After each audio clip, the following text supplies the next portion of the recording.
Nakatira sa isang maliit na barangay sa Davao na kung tawagin ay Agdao, ang 11 taong gulang na bata na si Boyet.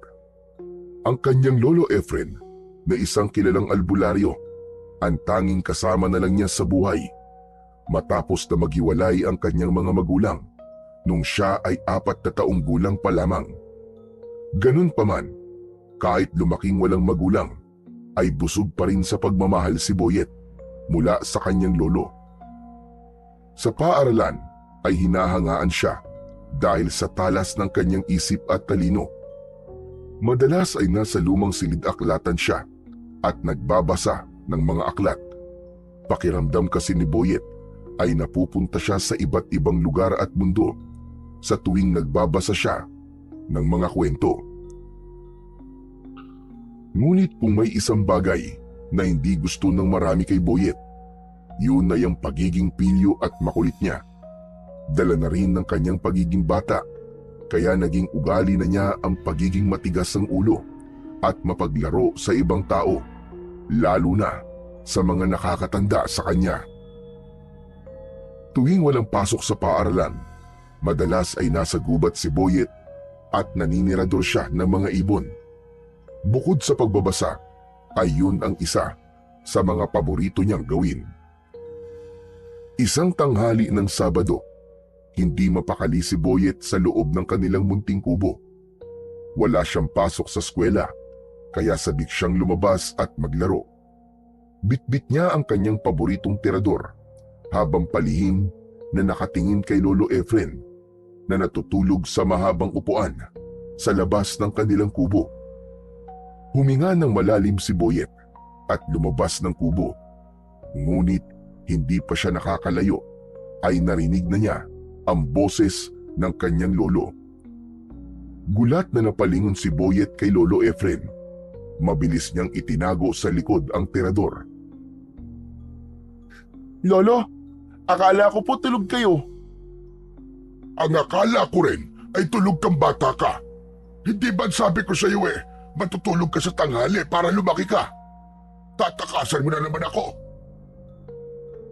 Natulog na po ako, Lolo. Hindi niyo lang po nakita kasi tulog po kayo eh. Saan ka na naman papupunta ha? Maglalaro lang po kami ni Balong, Lo. Si Balong ang matalik na kaibigan ni Boyet. Pero kung si Boyet ay pilyo at mapusok, si Balong naman ay matatakotin kahit madalas silang magtalo ni Balong sa mga bagay na gustong subukan ni Boyet, ay nananatili pa rin ang kanilang pagkakaibigan. Bakit may dala ka na namang tirador? Anong tirador po, Lolo? Wala naman po akong dalang tirador Iyang tinatago mo sa likod mo. Abay, akala mo hindi ko nakita yung tirador mo? Gusto mo bang pakuluan ko yan at ipainom ko sa iyo ang sabaw?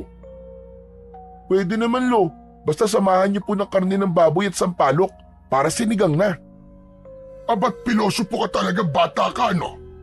Teka, baka na naman sa gubat ang punta niyo ha? Sinabihan na kita, Boyet. Makinig ka sa akin. Nakikinig naman po ako sa inyo, Lolo Efren eh. Hindi naman po kasi ako bingi. Magkaibang nakikinig lang. Sa sumusunod, huwag kang pupunta sa gubat, Boyet. Marami doon nakatirang mga lamang lupa at engkanto. Hindi mo alam kung sino o ano mababangga mo ron. Nagkamot sa batok niya si Boyet. Opo, Lolo. Hindi po talaga ako sa gubat pupunta. Babalik din po ako mamaya. At bago pa siya muling mapigilan ni Lolo Efren, ay mabilis na siyang tumakbo palabas ng kanilang bakuran. Hoy, Boyet! Bumalik ka rito! Pagpihira itong batang to, hindi pa kita pinapayagang umalis Pastilang ka talagang bata ka! Lo, hindi ko na po kayo marinig. Babalik din po ako agad. Hindi huminto sa pagtakbo si Boyet hanggang sa tuluyan na siyang makalayo kay Lolo Efren. Nang makasiguro siya na hindi na siya maaabutan ng lolo niya, ay saka lang siya huminto sa pagtakbo at naglakad na lang. Habang masayang naglalakad, ay nakita ni Boyet ang kaibigan niyang si Balong na nakaupo sa isang malaking bato. Nilalaro nito ang isang patpat habang tila may iniisip. Agad siyang lumapit dito nang may pilyong ngiti sa labi. Balong, tara sa gubat. Manirador tayo ng ibon. Ha? Ayoko nga. Hindi ba sabi ni Lolo Efren mo, bawal doon? Maraming engkanto sa kalamang lupa sa gubat. Mamaya maengkanto pa tayong dalawa at hindi tayo makauwi. Ikaw na lang, Boyet. Napapailing si Boyet at tumawa ng bahagya. Nako, Balong. Naniniwala ka na naman kagad kay Lolo Efren eh. Ang tagal ko na nagpupunta sa gubat. Pero kahit na anino ng engkanto o mga laman lupa, aba, wala akong nakikita, no? Paano kung hindi na nagpapakita sa'yo? Baka isang araw niyan, bigla ka na lang kunin ng mga yon. Sige ka. Sus, natatakot ka lang eh. Palibasa, duwag ka. Duwag! Hoy, hindi ah! Hindi ako duwag. Ang tapang-tapang ko kaya. O sige nga, kung hindi ka duwag, bakit ayaw mo sumama sa akin sa gubat? Kasi, baka pagalitan tayo ni Lolo Efren eh. Hindi naman niya malalaman eh. Tara na, sumama ka na kasi. Ang dami mo pang arte. Tumingin si Balong sa malayo at tila nag-iisip ang bata kung ano ang dapat niyang gawin. Makalipas ang ilang sandali, ay marahan itong tumango at bumaba mula sa pagkakaupo sa malaking bato. Nagkibit balikat siya at bumuntong hininga. Sige na nga, sasama na nga ako sa'yo. Pero saglit lang tayo, Boyet ha. Ayokong abutan tayo ng gabi dun at mapapagalitan ako ng nanay ko. Oo na. Uuwi rin tayo kapag nakatirador na ako ng kahit 3 ibon lang. Matapos yun, ay magkasama ng naglakad ang magkaibigang Boyet at Balong papunta sa gubat. Makalipas lang ang ilang minuto, ay narating na ni na Boyet ang tahimik at masukal na gubat. Marami roong nagtataasang punong kahoy at ang lupa ay natatabunan ng makapal na mga tuyong dahon. Walang masyadong nagpupunta ron dahil sa mga kwentong ipinakalat ni Lolo Efren tungkol sa mga engkanto at lamang lupang naninirahan doon. Dahil sa pagiging kilalang albularyo ng matanda, marami ang naniwala at iniwasan ang gubat na yon. Pero para kay Boyet, may kung anong humahatak sa kanya papunta sa gubat. Pagdating sa isang bahaging may mga mabababang puno, agad na inihanda ni Boyet ang kanyang tirador. Kumuha siya ng isang maliit na bato at tahimik siyang nagmasid upang maghanap ng ibon sa paligid. Napansin niyang may ilang maya na namamahinga sa isang payat na sanga. Nakangisi niyang ipinasok ang bato sa goma ng tirador. Dahan-dahan niyang hinila ang goma at sinigurado niyang nakatutok ng tama yon sa mga ibon. Sa kanya pinakawalan ang bato. Lumagpas lang ang bato sa ibon at nagliparan yon palayo. Ibinaba ni Boyet ang tirador at napabuntong hininga siya ng malakas. Walang isa man lang sa mga ibong tinarget niya ang tinamaan. Napangiwi siya sa inis at bahagyang tinadyakan ang lupa. Buisit! Ano ba naman yan? Wala man lang akong tinamaan ng isa. Nakamasid lang si Balong sa kanya at wala itong imik. Hindi sumuko si Boyet. Patuloy siyang naglakad sa loob ng gubat.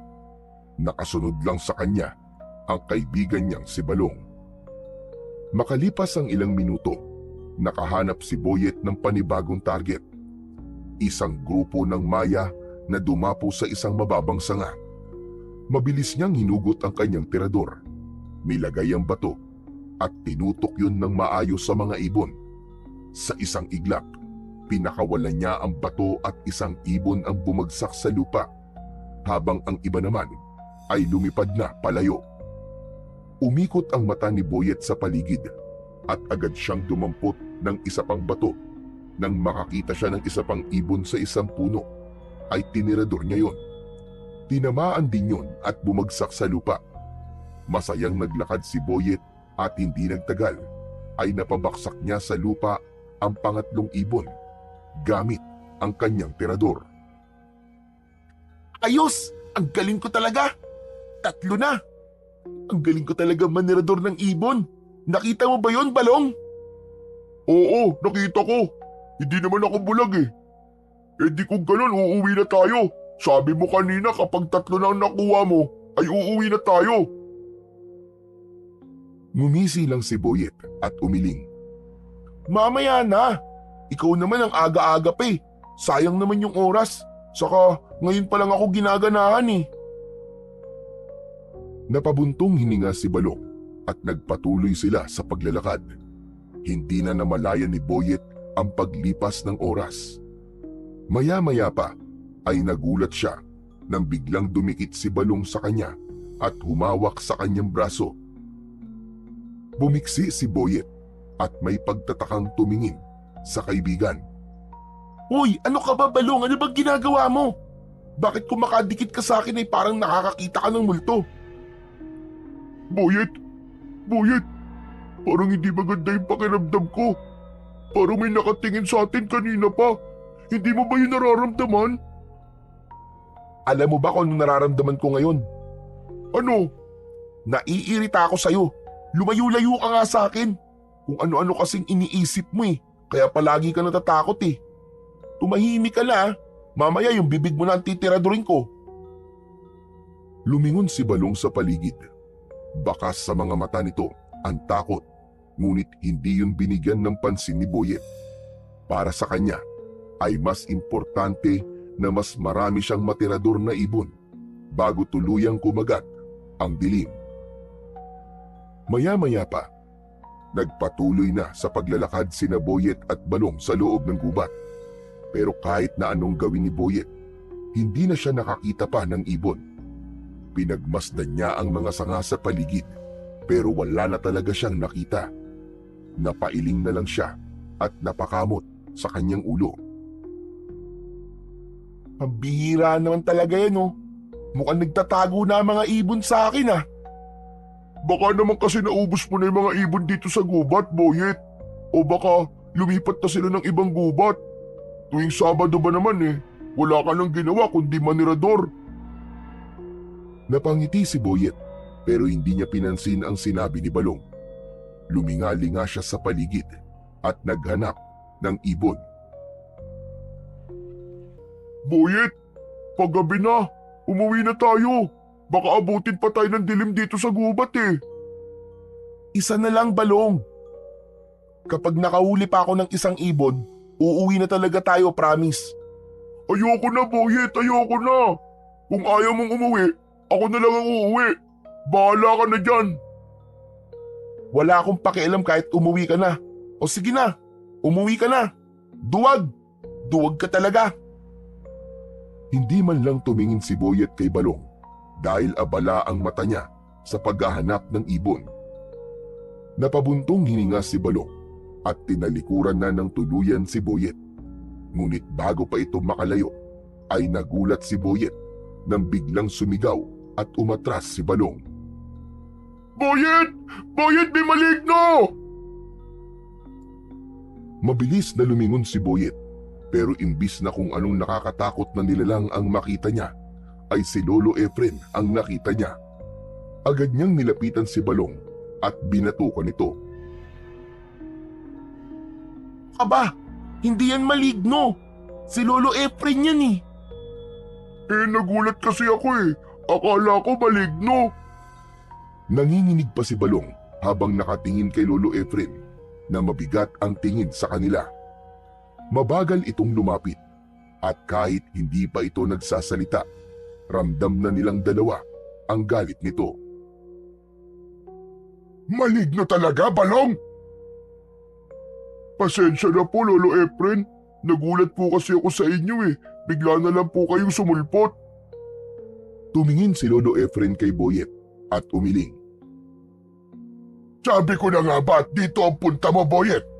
Hindi ako nagkamali ng hinala. Ang titigas talaga ng ulo nyo. Hindi ba sinabi ko na huwag kayong pupunta rito sa gubat? Paulit-ulit ko nang ipinaliwanag sa inyo na delikado ang lugar na ito. Pero Lolo, wala naman pong engkanto rito eh. Matagal na po ako nagpupunta dito sa gubat pero wala naman po ako nakikitang kung ano man. Tama na yan! Tama na! Sumasagot ka pa! Umuwi na kayo, ngayon din! Naikuyom ni Boyet ang kanyang mga kamay bilang pagtutol sa sinabi ni Lolo Efren. Pero wala siyang nagawa kundi sundin ang matanda kahit labag sa loob niya. Tahimik siyang naglakad pauwi kasama ang kaibigang si Balong, habang si Lolo Efren naman ay nasa likuran lang nila. Kinagabihan, tahimik ang buong kubo habang sabay na kumakain sina Boyet at Lolo Efren ng hapunan. Ang maasim at mainit na sinigang na bangus ay nagbigay ng init sa malamig na gabing yun. Pero hindi yun sapat para mapawi ang bumabagabag sa isip ni Boyet. Matagal niya nang pinag-isipan ang sinabi ng kanyang lolo tungkol sa gubat, pero hindi pa rin siya kumbinsido. Kaya naman nagpasya na si Boyet na basagin ang katahimikan sa pagitan nila ng kanyang lolo. Lolo, paano niyo po nalaman na maraming engkanto at lamang lupa po dun sa gubat? Bakit mo naman tinatanong? Kasi po, ilang beses na po akong pumupunta ron pero kahit kailan po, wala po talaga akong nakikita o nararamdaman na kakaiba. Kung talagang may lamang lupa o engkanto po dun, bakit hindi ko po sila nakikita? Kahit isang beses man lang. Hindi agad sumagot si Lolo Efren. Kumuha ito ng isang piraso ng bangus at nilagyan ng konting sabaw ang kanin bago sumubo. Napabuntong hininga si Lolo Efren at saka tumingin kay Boyet.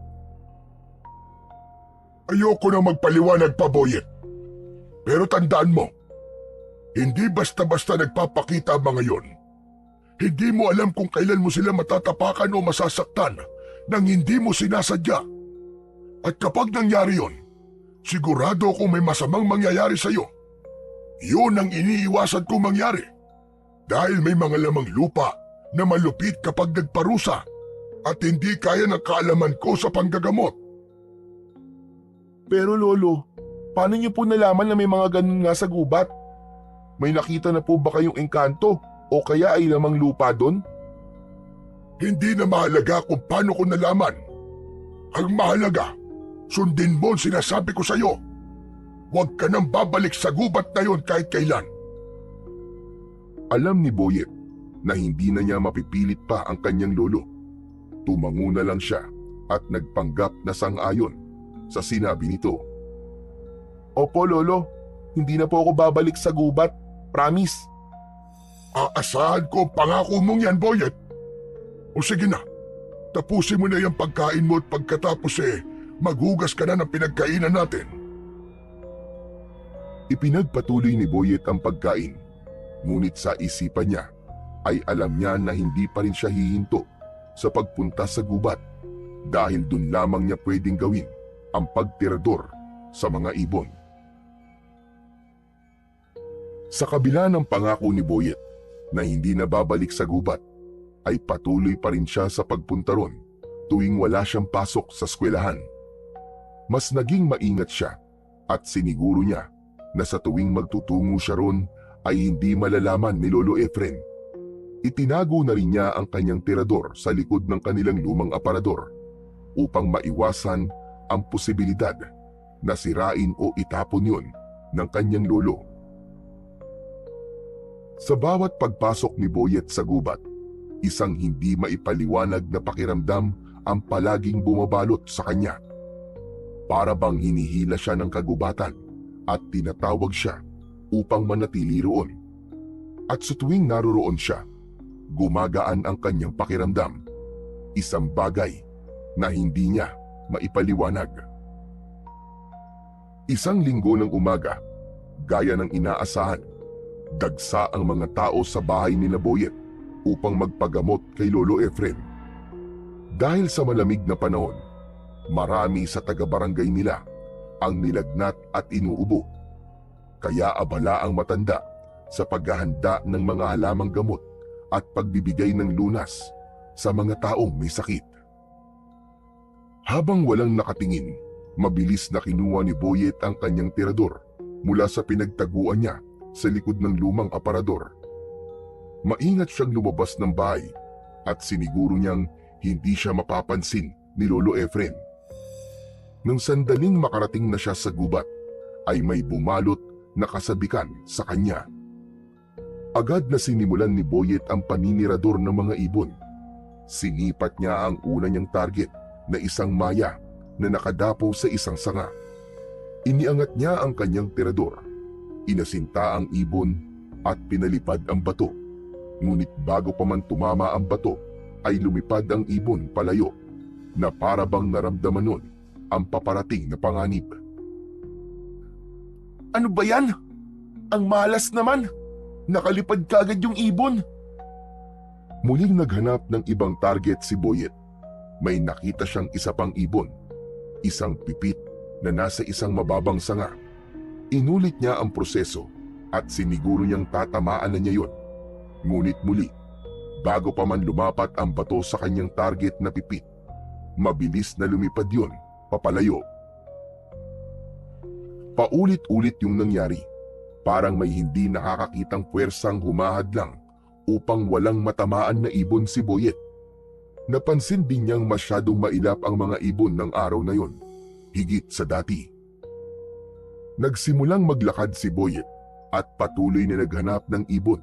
Ngunit habang tumatagal ay bumibigat ang pakiramdam niya.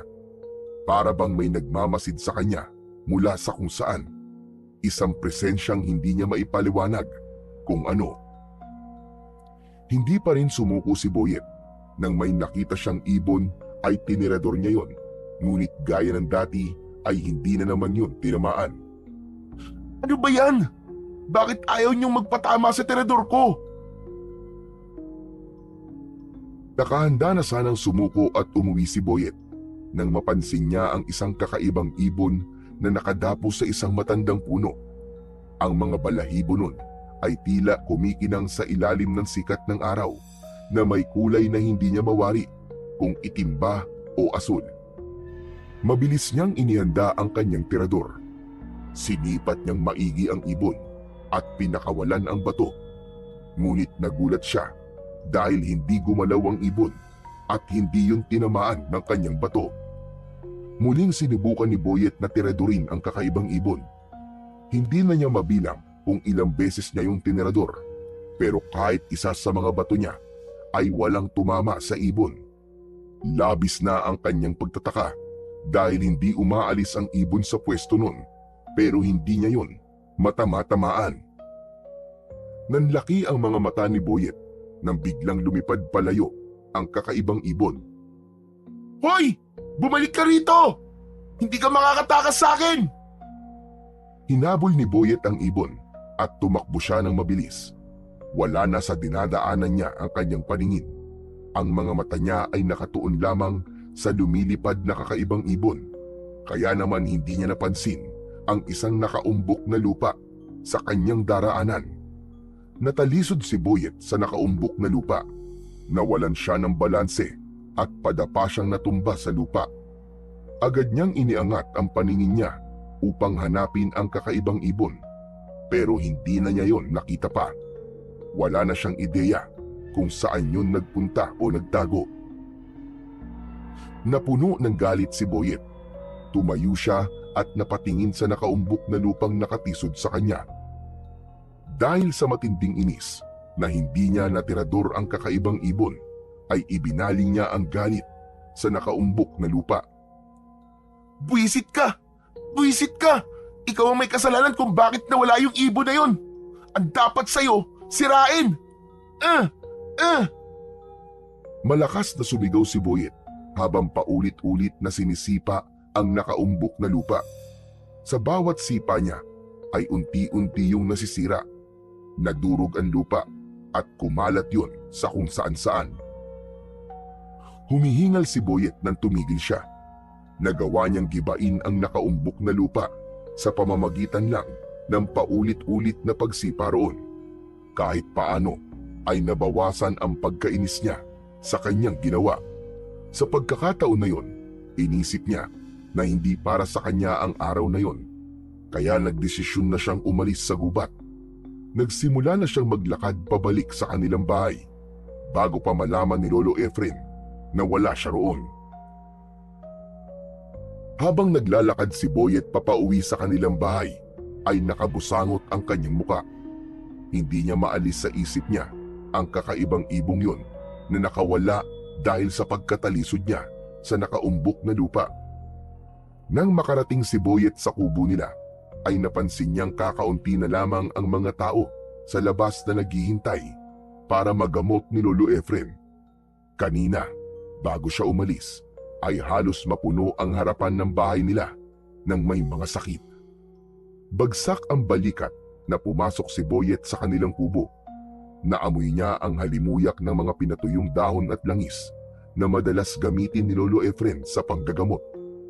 Nakaupo ang matanda sa harapan ng isang lalaki na may nakabalot na kumot sa katawan. Napansin ni Lolo Efren ang pagdating ni Boyet. Saglit siya nitong pinapunan ng tingin bago bumalik sa ginagawa. Boyet! Saan ka galing at puro lupa yung mga paa mo? Lolo Efren, naglaro lang po kami ni Balong ng sipaan ng bola. Natapilok po ako sa putikan kaya ito po, nadumihan po ang paa ko. Mag-iingat ka kasi kapag naglalaro ka. Baka mamaya ay madulas ka ng tuluyan. Baka magkasugat ka o mabalian ka pa. Hugasan mo na yung paa mo bago ka maglakad-lakad dito sa loob ng bahay. Sige po, Lolo. Agad na lumabas ng bahay si Boyet at dumiretso sa likod ng kubo kung saan meron doong maliit na balon. Kinuha niya ang pansalok ng tubig sa balon at kumuha siya ng tubig. Matapos yun, ay ibinuhos niya ang tubig sa kanyang mga paa. Habang kinukuskus niya ang kanyang mga paa, bumalik sa isipan niya ang nangyari kanina sa gubat. Hindi niya maintindihan kung bakit napakailap ng mga ibon sa araw na yon. At higit sa lahat, hindi niya matanggap na hindi niya natirador ang kakaibang ibon. Kinagabihan, mula sa mahimbing na pagtulog ay nagising si Boyet. Dilat na dilat ang kanyang mga mata habang nangangatog ang kanyang katawan. Naramdaman niya ang matinding ginaw na bumalot sa kanya. Para bang ang hangin sa paligid niya ay nagyeyelo at nanunuot yun sa kanyang butot laman. Hinablot niya ang kumot at ibinalot niya ang kanyang sarili, pero hindi yun sapat upang mapawi ang matinding lamig na kanyang nararamdaman. Natigilan si Boyet nang makarinig siya ng maliit at matinis na tawa na parang galing mula sa maliit na tao. Luminga-linga muna siya sa paligid, ngunit wala siyang nakita kundi kadiliman. Patuloy ang pagtawa at umabot na yun sa punto na parang nasa loob na ng tenga niya ang tawa na yun. Napabalikwas si Boyet ng bangon at nanlaki ang mga matang sinipat niya ang madilim na sulok ng kanilang kubo. Ngunit wala pa rin siyang nakita. Sino yan? Sino yan? May tao ba dyan? Sumagot ka! May tao ba dyan? Nawala ng sandali ang tumatawa, pero ilang saglit lang ay muling narinig ni Boyet ang nakapangingilabot na tawa.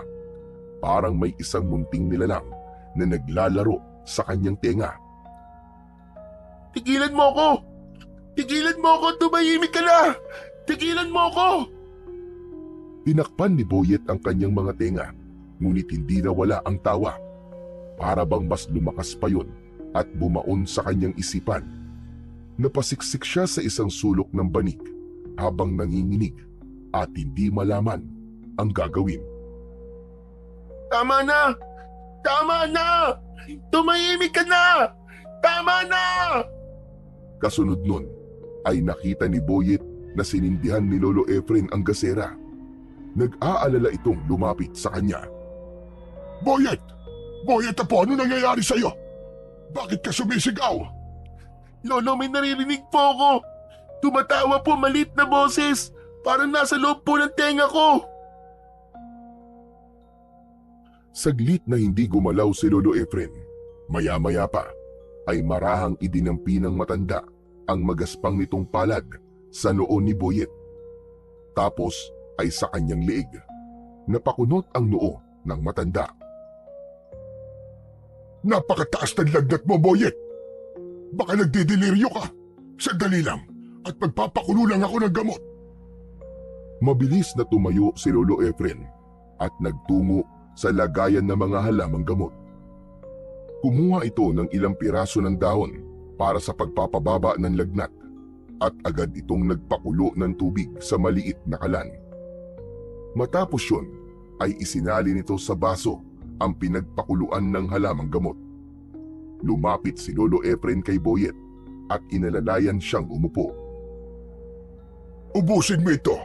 Makabubuti ito sa'yo para bumaba ang lagnat mo. Walang nagawa si Boyet kundi ang sundin ang utos ng kanyang lolo. Mapait ang lasa ng inumin pero hindi na niya yon ininda pa. Pakiramdam niya ay gusto na lamang niyang magpahinga. Maya-maya pa ay unti-unting bumigat ang talukap ng mga mata ni Boyet nang maubos niya ang ipinainom sa kanya ni Lolo Efren. Hindi niya namalayan ang unti-unting paglaho ng ginaw sa kanyang katawan. Unti-unting humina ang nakakabinging tawa sa kanyang isipan hanggang sa tuluyan siyang makatulog. Kinabukasan ng umaga, maaga ring nagising si Boyet dahil Lunes na naman. May pasok siya sa eskwelahan. Pinakiramdaman niya ang sarili. Dinama niya ang kanyang noo at leeg. Napangiti siya dahil hindi na siya mainit at napatunayan niya na epektibo talaga ang mga halamang gamot ng kanyang Lolo Efren. Inalis na ni Boyet ang kumot na nakabalot sa kanyang katawan. Ngunit natigilan siya nang makita niya na namamaga ang kanyang mga paa at naging doble ang laki nun. Gumapang ang takot sa buo niyang katawan hanggang sa kumawala sa lalamunan niya ang isang malakas na sigaw. Lolo! Lolo! Lolo, tulungan mo ako, Lolo! Hindi nagtagal ay humahangos na pumasok si Lolo Efren sa kubo. Dumiretso ito sa maliit nilang kwarto. Ano pa nangyari sa iyo, Boyet? Aba, Diyos ko!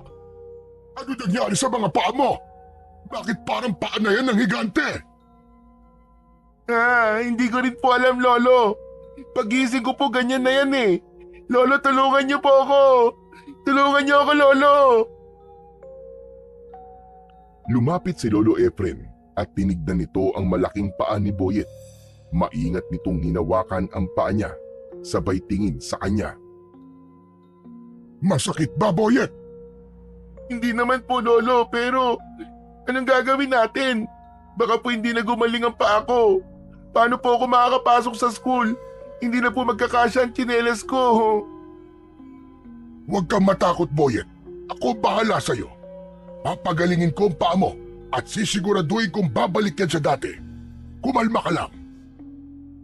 Sa kabila ng sinabi ni Lolo Efren, hindi pa rin nawala ang pag-aalala at takot ni Boyet.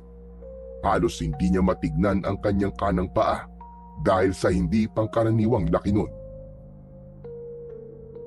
Habang kumakain ng almusal sina Boyet at Lolo Efren sa isang maliit nilang hapag, ay halos hindi magalaw ni Boyet ang pagkain.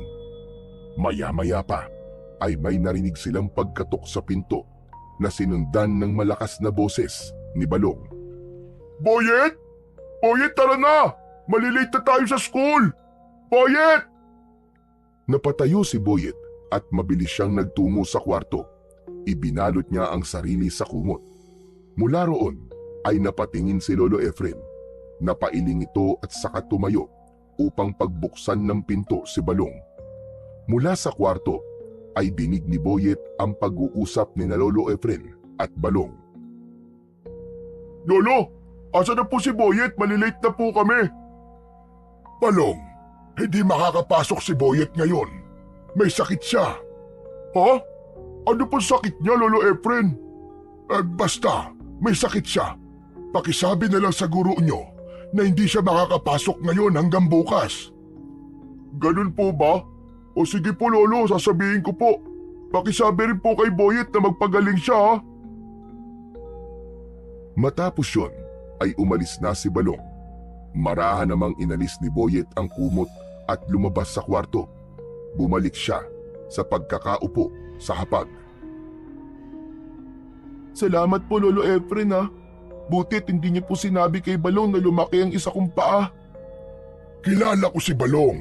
Kapag nakita niya yung paa mo, Jack, pagtatawanan ka lang nun. Kaya kumain ka na dyan at pagkatapos gagamutin ko na yung paa mo. Pakiramdam ni Boyet ay bahagyang gumaan ang kanyang loob. Ngunit hindi pa rin nawala ang pag-aalala niya kung kaya ba talagang mapagaling ng kanyang lolo ang paa niya. Matapos mag-almusal ay kagad na inihanda ni Lolo Efren ang mga gamit para sa paggagamot sa malaking paa ni Boyet. Kumuha ito ng isang bote ng langis na panggamot at marahang ipinahid yun sa paa niya.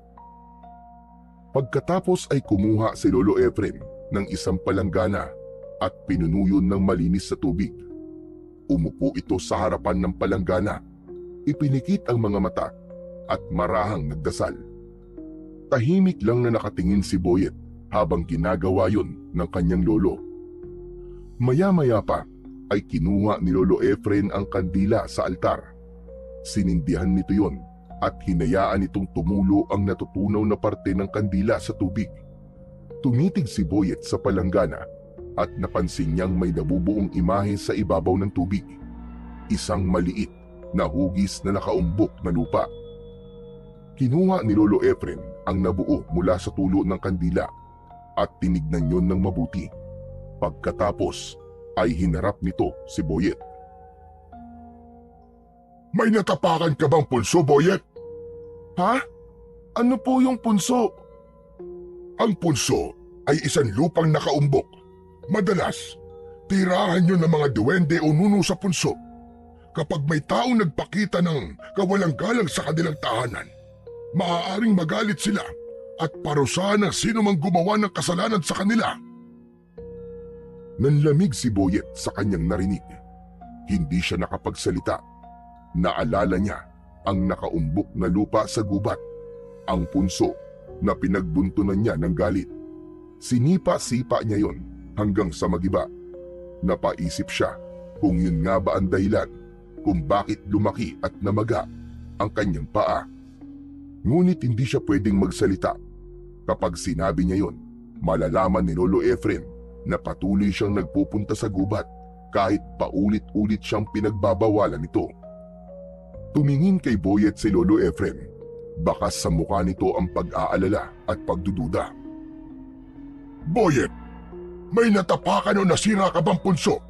Magsabi ka sa akin ng totoo. Kung hindi ka magsasabi ng totoo, hindi gagaling ang paa mo. Lolo, ang totoo po niyan may nasira po akong punso sa gubat. Bakit mo ginawa yun? Nako, sinasabi ko na nga ba at nagpupunta ka pa rin sa gubat? Natapilok po kasi ako ron Tapos nawala po sa paningin ko yung ibon na hinahabol ko. Kaya... Hindi mo dapat ginawa yun, Boyet. Hindi mo ba alam kung gaano kalaki kasalanan nagawa mo? Napasinghap si Boyet. Hindi niya inaasahang magagalit ng ganun si Lolo Efren. Mukhang kailangan kong makipag-usap sa duwende o nuno na nakatira sa gubat. Napalunok si Boyet. Hindi niya alam kung ano ang mangyayari. Sa pagkakataon na yun, ay labis siyang nagsisisi sa pagsira niya sa punso dahil sigurado na siya na yun ang dahilan ng paglaki ng kanyang paa. Hindi na nagsayang ng oras pa si Lolo Efren.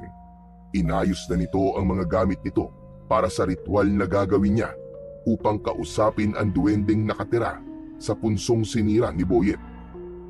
Habang nag-aayos si Lolo Efren ng kanyang mga gamit para sa ritual, tahimik lang na nakaupo si Boyet sa gilid habang pinanunood ang bawat kilos ng matanda. Nanginig ang kanyang mga kamay, hindi dahil sa lamig, kundi dahil sa takot sa maaaring mangyari. Sa harapan ni Lolo Efren ay may isang bilog na bilao na may lamang bigas, asin at isang maliit na mangkok na may tubig. May hawak itong lumang kahoy na may nakaukit na kakaibang mga simbolo. Pumikit si Lolo Efren at nagsimulang bumigkas ng mga salitang hindi maintindihan ni Boyet. Ramdam niya ang bigat ng hangin sa paligid at tila lumalamig ang paligid ng kanilang bahay. Maya-maya pa, hinawakan ni Lolo Efren ang mangkok sa tubig at sinimulang paikutin yun sa ibabaw ng bilao. Napailing si Lolo Efren habang dahan-dahang iminulat ang kanyang mga mata. Tama nga ang hinala ko. Bakit po, Lolo? Ano pong nakita nyo?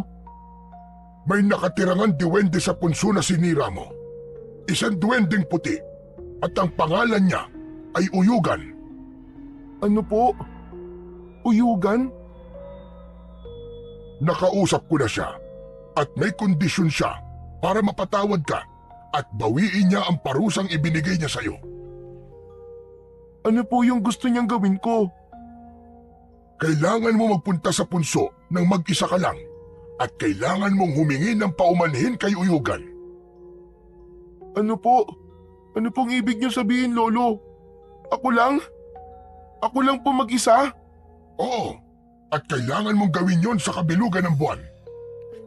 Teka, hindi ko po kaya yun, Lolo. Paano po kung may gawin po siya sa akin? Hinawakan siya sa balikat ni Lolo Efren. Naiintindihan kita, Apo. Kung ako lang ang masusunod, hindi kita hahayaang magpunta sa gubat na mag-isa, lalo na kung gabi. Pero wala tayong magagawa. Kung hindi mo gagawin ang gusto ni Uyugan, hindi nagagaling ang paa mo at habang buhay mo yang dadalhin. Kamang-tama, Boyet. Ilog ang buwan mamayang gabi. Makinig kang mabuti, Apo. Mapaglaro ang mga diwendeng puti. May posibilidad na subukin ka nila. Ano man ang iabot nila sa'yo, ano mang bagay na ibigay nila, huwag mong tatanggapin. Ha? Bakit po? Dahil nga mapaglaro sila. Basta, gawin mo na lang ang sinasabi ko sa'yo. Lalong nanghina si Boyet.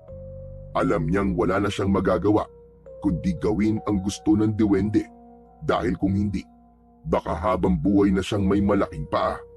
At ang mas nakakatakot pa, hindi niya alam kung ano ang naghihintay sa kanya sa gubat mamayang gabi. Pagsapit ng gabi ay hindi mapakali si Boyet. Sa labas ng bahay, naghihintay na si Lolo Efren na may hawak na gasera. Lumabas na rin si Boyet at nakita niya ang bilog na buwan. Apo, kailangan na natin pumunta. Huwag kang mag-alala. Basta sundin mo lang ang bilin ko ay walang masamang mangyayari sa'yo. Napalunok si Boyet bago marahang tumango. Sinubukan niyang lakasan ng loob habang naglalakad sila papunta sa gubat.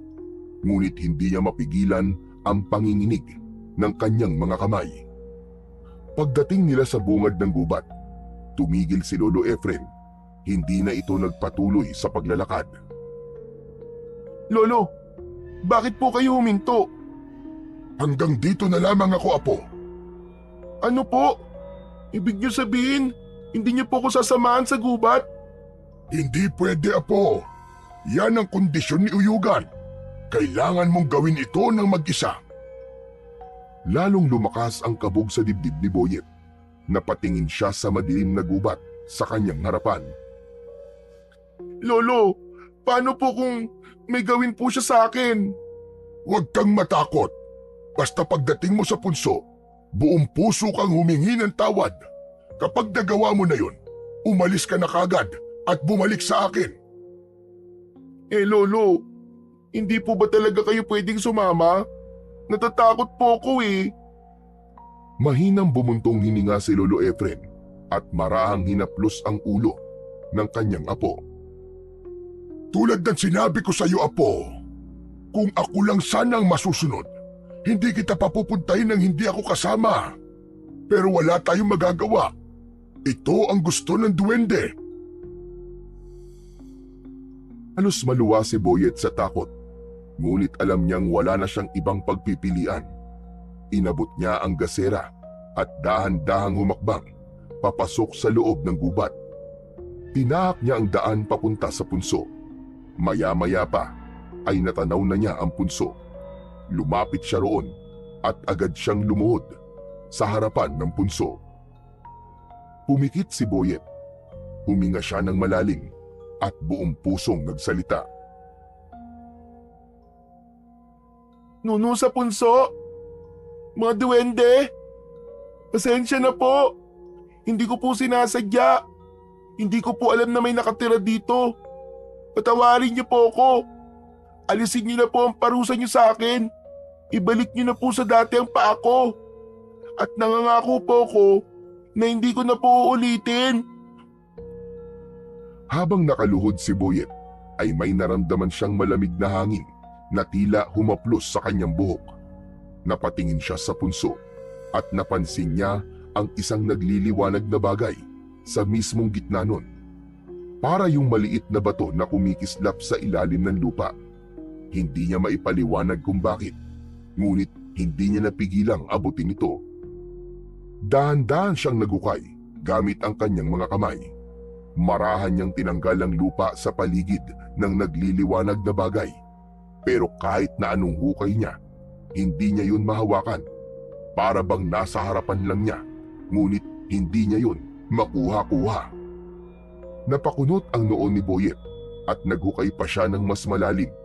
Ngunit sa halip na mahawakan ng bagay, bigla siyang kinilibutan nang makarinig ng isang malutong ngunit maliit na tawa mula sa kanyang harapan. Napapitlag siya at napaupo sa lupa. Sa harapan niya ay nakatayo ang isang maliit na nilalang, isang diwende. Ang diwende ay may taas na hindi lalagpas sa isang talampakan. May mahaba at puting balbas ito at ang katawan nito ay balingkinitan. Ang mga mata nito ay kulay ginto na parang kumikislap sa dilim. Anong hinuhukay mo dyan? Batang makulit? Nanlaki ang mga mata ni Boyet at mabilis na umatras palayo sa punso. Ha? Sino ka? Sino ka? Muling tumawa ang duwende. Iniligay nito ang maliit na kamay sa likod na tila isang matandang nagmamasid sa isang pilyong bata. Ikaw to humuhukay sa punso ko. Pero ako tinatanong mo kung sino ko? Teka, ikaw ba si Uyugan? Aba, kilala mo pala ako. Ikaw siguro ang batang sumira sa bahay ko, no? Pasensya na po. Hindi ko po sinasadya. Hindi ko po alam na may nakatira pala dito. Ngunit hindi pinansin ni Uyugan ang kanyang paghingi ng tawad. Sa halip, tumingin ito sa punso at muling tumawa ng mahina. Sabihin mo nga bata, ano bang hinuhukay mo riyan? Kasi may nakikita po akong ilaw sa ilalim ng punso. Parang isang maliit na bato na nagliliwanag. Ano? Nakikita mo ang liwanag sa aking punso? Opo, nakikita ko nga po. Muling napatingin ang diwende sa punso. Saka bumalik ang tingin nito kay Boyet na may halong pagtataka. Pambihira! Hindi maaaring makita yun ng basta-bastang tao. Kung nakikita mo ang mutya ng punso, ibig sabihin, ikaw ang karapat-dapat na magmay-ari nito. Ano? Ano pong ibig niyong sabihin? Wala na akong magagawa. Maswerte ka. Kailangan bigyan kita ng pagkakataong makuha ang mutya ng punso. Ngunit, hindi ko ito ibibigay basta-basta sa'yo ng ganong kadali. Ha? Bakit po? Makinig kang mabuti, batang makulit. Ang sino makakuha ng mutya ng punso ay magkakaroon ng kakaibang kakayahan. Kapag nakuha mo ito, magkakaroon ka ng pambihirang lakas at kaya mong mapagalaw ang mga bagay gamit lamang ang iyong isipan. Napalunok si Boyet sa kanyang narinig. Isang matinding pagnanasa ang biglang bumalot sa kanyang isipan. Ano? Talaga po? Magkakaroon po ako ng kapangyarihan na parang Parang superhero? Tama ka. Ngunit hindi ko ito ibibigay ng libre, bata. Ay kailangan kang gawin upang makuha mo ang mutya ng punso. Sige, sabihin niyo po. Ano pong kailangan kong gawin? Aba, matapang ka ha? Makinig ka mabuti. 3 bugtong ang ibibigay ko sa'yo. Kung masasagot mo ang lahat ng tama, makukuha mo ang mutya ng punso. Napaisip si Boyet. Naalala niya ang babala ng kanyang lolo. Mapaglaro ang mga diwending puti. Ngunit ang pangako ng kanyang kapangyarihan ay masyadong maganda para tanggihan. Sa huli, nanaig ang kanyang kagustuhan na makuha ang mutya ng punso. Sige po, sige. Tatanggapin ko ang hamon mo, Uyugan. Agad na pumalakpak si Uyugan. Kung ganon, simulan na natin nang hindi na masayang ang ating oras. Makinig kang mabuti. Bugtong-bugtong. Nang munti ay paru-paro, nang lumaki ay latigo. Uulitin ko ha. Bugtong-bugtong. Nang munti ay paru-paro, nang lumaki ay latigo. Sagot, Boyet. Napaisip si Boyet. Hinayaan niyang dumaan sa kanyang isip ang lahat ng posibilidad na sagot. Hanggang sa nagliwanag ang kanyang muka. Alam ko na ang sagot. Alam ko na. Sitaw. Aba, matalino ka. Tama. Pero unang bugtong pa lamang yan, kaya madali. Humanda ka sa pangalawang bugtong, Boyet. Eto na. Makinig kang mabuti. Bugtong-bugtong. Malaking supot ni Mang Ambo. Kung gamitin ay nakataob. Uulitin ko. Bugtong-bugtong. Malaking supot ni Mang Ambo. Kung gamitin ay nakataob. Napakamot sa ulo si Boyet. Mas mahirap yun kaysa sa una. Pinag-isipan niya ng mabuti ang mga gamit na ginagamit ng nakataob. Makalipas ang ilang sandali, ay isang bagay ang naisip niya. Hula ko lang to Pero, kulang po ba ang sagot? Aba, tama ka na naman, Boyet. Mukhang matalino ka talagang bata. Mahilig po kasi akong magbasa. O sige. Narito na ang pangatlo at panghuling bugtong. Tandaan mo, kapag hindi mo ito nasagot ng tama, ay hindi mo makukuha ang mutya ng punso. Handa ka na ba, bata? Sige, handa na ako, Uyugan. Eto na, sasabihin ko na sa'yo. Makinig kang mabuti dahil ito ang pinakahuling hugtong at pinakamahirap sa lahat at kailangan mo tong masagot ng tama. Eto na. Bugtong-bugtong. Mahaba, matigas. Kapag isinubo, ay kumakatas. Uulitin ko. Bugtong-bugtong. Mahaba, matigas. Kapag isinubo, ay kumakatas. Sagot, Boyet. Napalunok si Boyet.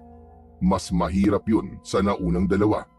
Ngunit hindi siya sumuko dahil determinado siyang makuha ang mutya ng punso. Hindi niya sasayangin ang pagsagot niya ng tama sa dalawang naunang bugtong.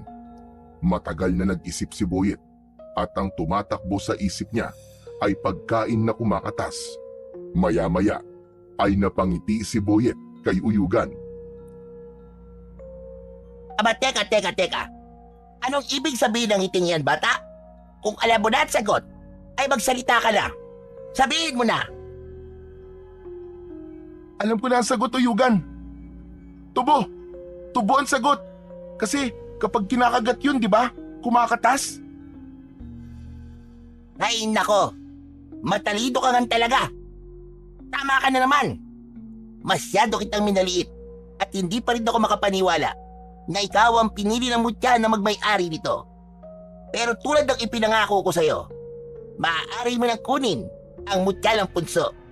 Ikaw na ang nagmamay-ari nito.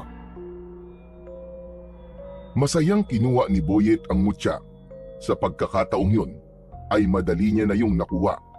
Agad niyang dinampot ang mutya ng punso at pinagmasdan. Isa yung maliit na itim na bato, ngunit sa loob ay parang may nakakulong na liwanag na kumikislap-kislap. Napakaswerte mong talaga. Lagi mo lang itong tatandaan, bata. Gamitin mo lang ang mutya ng punso sa kabutihan. At huwag na huwag mong hahayaan na mapasakamay ito ng iba. Lalong-lalo na ng may masamang hangarin. Opo, tatandaan ko po yan palagi, pangako po. Pero, ano po bang mangyayari sa paa ko? Gagaling na rin po ba ito? Huwag kang mag-alala, bata. Bukas ng umaga, tuluyan ng gagaling ang iyong paa. Sana'y maging leksyon na sa'yo ang nangyari sa'yo. Hindi porkit hindi mo kami nakikita, ay hindi na kami bahagi ng mundong ito. Maging mapagmatsyag ka at talasan mo ang iyong pandama at respetuhin mo ang lahat ng nasa iyong paligid. Huwag na huwag ka lang uulit. Oo, pinapangako ko, Uyugan. Maraming salamat.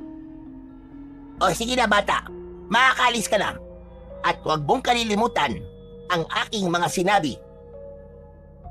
Unti-unting nawala ang diwende sa harapan ni Boyet. Isang malaking ngiti ang sumilay sa labi niya bago siya nagsimulang maglakad palabas ng gubat. Nadala ang mutya ng punso. Makalipas ang ilang minuto ng paglalakad, ay natanaw na ni Boyet si Lolo Efren sa hindi kalayuan.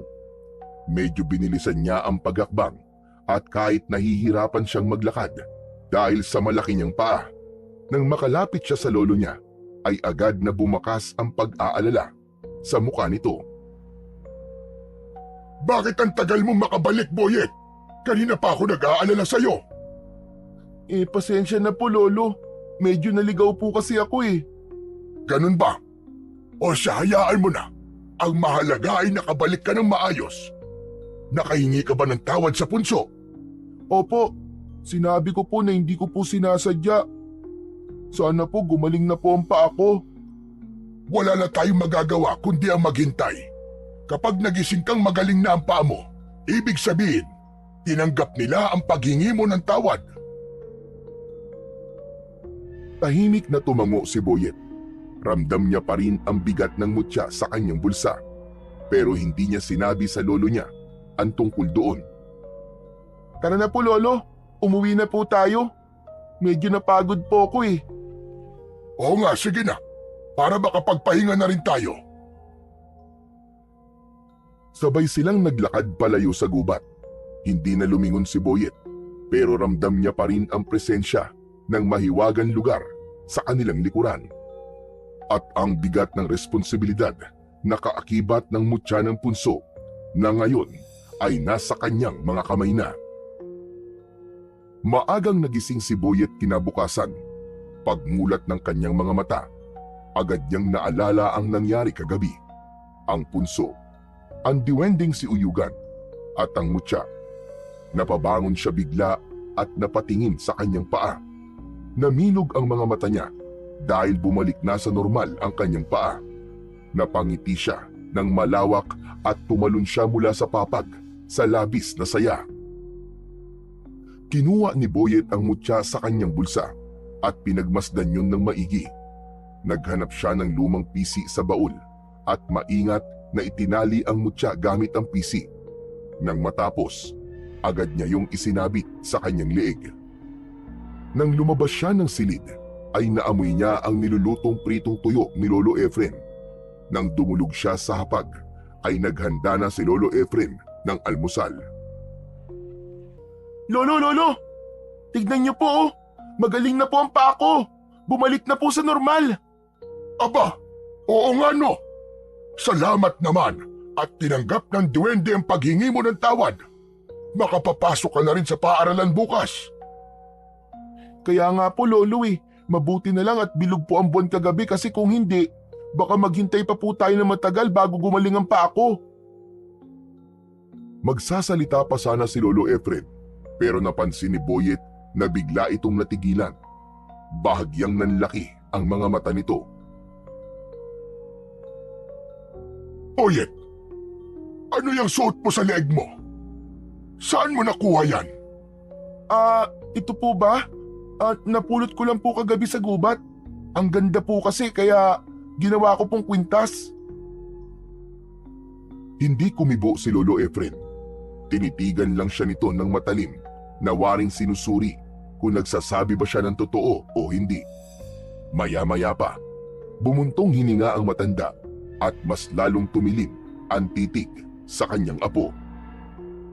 Magsabi ka ng totoo, Boyet. Ibinigay ba yan sa'yo ng duwende o ng kahit na anong lamang lupa kagabi nung nagpunta ka sa gubat? Napalunok si Boyet. Alam niyang hindi siya makakalusot sa lolo niya. Sa huli, tumango siya at nagdesisyon na sabihin ang totoo. Opo, Lolo. Si Uyugan po ang nagbigay po sa akin ito. Ano ba sinabi ko sa'yo, Boyet? Huwag kang tatanggap ng kahit na ano mula sa duwende o sa kahit na anong lamang lupa sa gubat. Pero wala naman po masamang nangyari sa akin, Lolo eh. Saka nakuha ko pa po ang mutya ng punso. May kapangyarihan po ito. Boyet, hindi mo alam kung ano ang pinasok mo. May mas malalim na dahilan kung bakit ayaw kitang magpunta sa gubat. Ano po bang ibig niyong sabihin doon, Lolo? Muling bumuntong hininga si Lolo Efren bago muling nagsalita. Nung bata pa ako, may isang matandang duwende na nagpakita sa akin sa gubat. Inalok niya ako ng mutya ng punso, gaya ng ginawa ni Uyugan sa'yo. Pero alam kong may kaakibat yon na mabigat na responsibilidad. Kaya tinanggihan ko yon. Ang sabi ng matandang duwende, gagawa siya ng paraan para mapunta ang mutya sa isa sa mga magiging kadugo ko. Dahil kailangan mapunta ito sa nararapat, sa isang taong may kakayahang gamitin ito upang labanan ang mga kasamaan. May kilabot na gumapang sa katawan ni Boyet. Napatingin siya sa mutya na nakasabit sa kanyang leeg bago bumaling ulit sa kanyang lolo. Ibig sabihin po, makikipaglaban po ako sa mga masasama? Tama ka, Boyet. Hindi mo maaaring gamitin ang mutya para lang sa pansariling interes. Pero Lolo, wala namang masama rito sa lugar natin ah. Tahimik naman po dito ah. Sa ngayon wala. Pero hindi natin alam kung hanggang kailan magiging tahimik ang lugar natin na ito. Maraming nilalang ng dilim ang nagnanais makuha ang mutya ng punso at hindi mo alam kung kailan sila darating para kunin yan sa'yo. Ano po? Pupuntahan po nila ako at kukunin tong mutya. Naku, kung ganun po, ibabalik ko na lang po to kay Uyugan. Ayoko po makipaglaban. Ngunit malungkot na umiling si Lolo Efren. Huli na ang lahat, Boyet. Nung tinanggap mo ang mutya, habang buhay na itong nakakabit sa'yo, ikaw na ang bagong magiging may-ari niyan habang buhay. Maliban na lang kung merong kukuha niyan sa'yo. Wala na tayong magagawa, Boyet, kundi sanayin ka kung paano gamitin ang kapangyarihan ng mutya. Lalong lumamig ang pakiramdam ni Boyet na pagtanto niya na hindi niya pala dapat tinanggap ang mutya ng punso. Ang buong akala niya kasi isang simpleng anting-anting lang yon. Pakiramdam niya ay pinasan niya ang isang napakabigat na kapalaran at responsibilidad na hindi niya alam kung kaya niyang dalhin. Sa loob ng mga sumunod na araw, tuwing walang pasok si Boyet sa paaralan, ay dinadala siya ni Lolo Efren sa gubat upang magsanay. Doon siya tinuruan ng kanyang lolo kung paano gamitin ng tama ang kapangyarihan ng mutya ng punso. Sa simula ay nahirapan siya. Hindi madaling kontrolin ang enerhiyang dumadaloy sa loob niya mula sa mutya. Ngunit sa patuloy na paggabay ni Lolo Efren, unti-unti niyang natututunan kung paano gamitin ang kanyang isip upang pagalawin ang mga bagay-bagay sa paligid. Isang umaga, nasa gitna siya ng pagsasanay. Nakapikit siya habang malalim ang paghinga. Sa kanyang harapan ay may isang tuyong sanga. Dahan-dahan niyang iniangat ang kanyang kamay at inisip niya na gumalaw ang sanga. Sa una, bahagyang umalon lamang ang tuyong dahon na nakakabit pa sa sanga. Ngunit hindi siya sumuko. Mas lalo niyang pinokus ang kanyang isip at sa isang iglap, lumutang ang sanga sa hangin. Napangiti si Boyet. Hindi siya makapaniwala sa kanyang nagawa. Lolo, napalutang ko na po yung sanga. Magaling, Boyet. Napakabilis mong matuto. Ipagpatuloy mo lang yan. Biglang lumakas ang ihip ng hangin. Naramdaman ni Boyet ang kakaibang enerhiya sa paligid na para bang may nakamasid sa kanila. Hanggang sa lumitaw si Uyugan sa kanilang harapan. Nakangiti itong nakatayo habang pumapalakpak. Magaling, magaling, magaling. Hindi nga nagkamali ang mutya sa pagpili sa iyo, Boyet.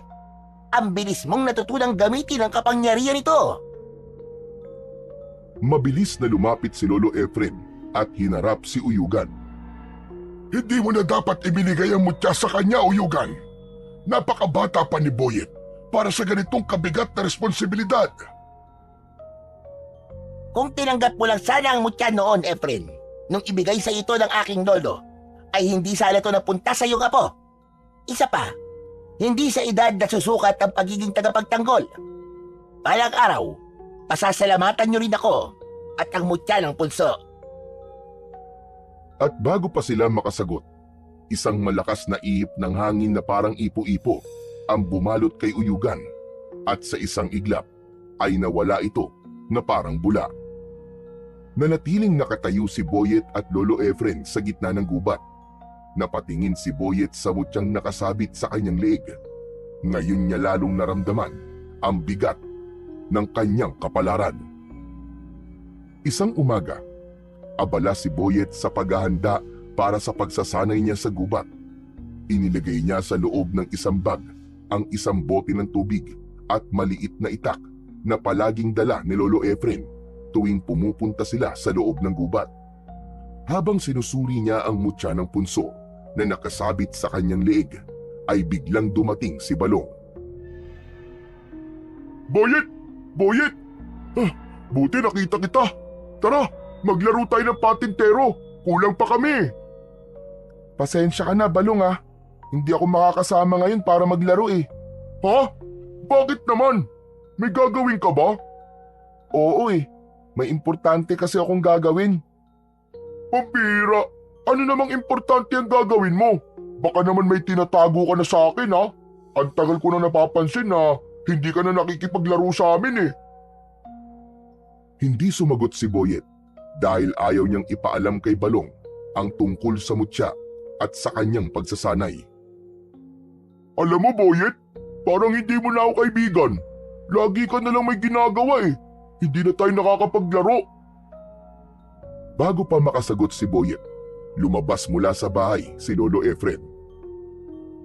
Balong! Umuwi ka na muna. Hindi mo na siya pwede maglaro ngayon at sa mga susunod na araw. Ganun po ba? Sige po Lolo Efren, pasensya na po kayo. Uuwi na po ako. Tumingin si Balong kay Boyet bago ito naglakad palayo. Nang wala na si Balong, ay lumapit si Lolo Efren kay Boyet. Boyet apo, hindi kita masasamahan ngayon sa gubat. Marami na namang may sakit dito sa lugar natin. Sigurado ako na marami na namang magpupunta dito sa bahay para magpagamot. Ayos lang po Lolo. Ako na lang po muna ang mag-isang magsasanay. O sige Boyet, mag-iingat ka. Hayaan mo, kapag maaga ako natapos sa panggagamot, ay susunod kagad ako sa iyon. Tumango si Boyet at ipinagpatuloy niya ang paghahanda sa mga bagay na kailangan niyang dalhin sa gubat para sa kanyang pagsasanay. Maya-maya pa ay tahimik na naglakad si Boyet patungo sa gubat upang magsanay. Pagdating niya sa isang malawak na parte ng gubat na walang masyadong puno, ay huminto siya upang simulan ang kanyang pagsasanay. Agad niyang isinara ang kanyang mga mata at huminga ng malalim. Itinuon niya ang kanyang isip sa isang medyo malaking sanga na nakabalandra sa lupa na nasa kanyang harapan.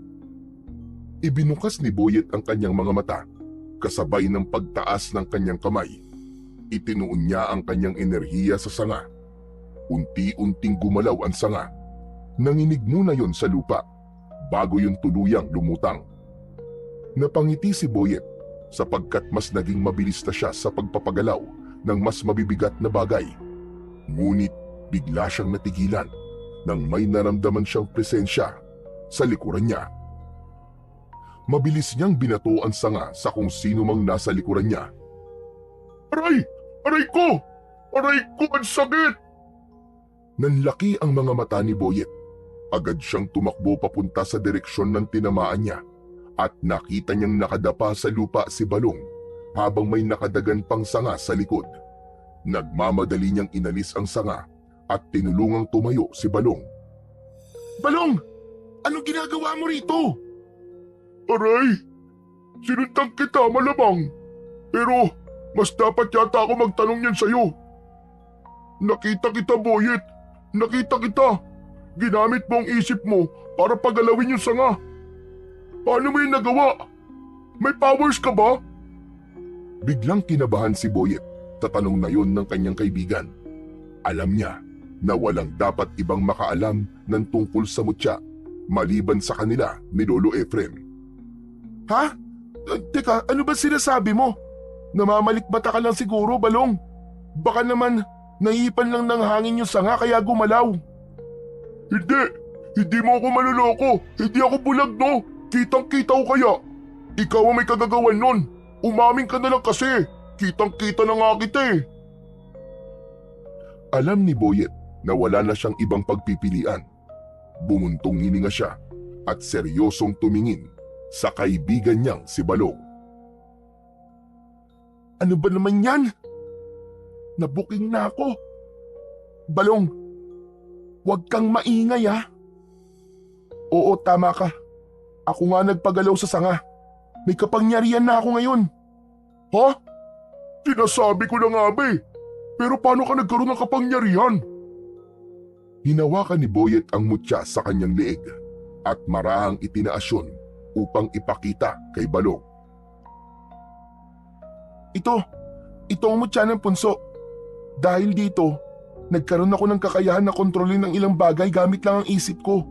Bukod doon, ay naging malakas din ako simula na mapunta sa akin to. Ano? Ibig sabihin parang may superpowers ka talaga? Superhero ka na? Ang astig niyan, Boyet! Ang astig mo! Mabilis na tinakpan ni Boyet ang bibig ng kaibigan.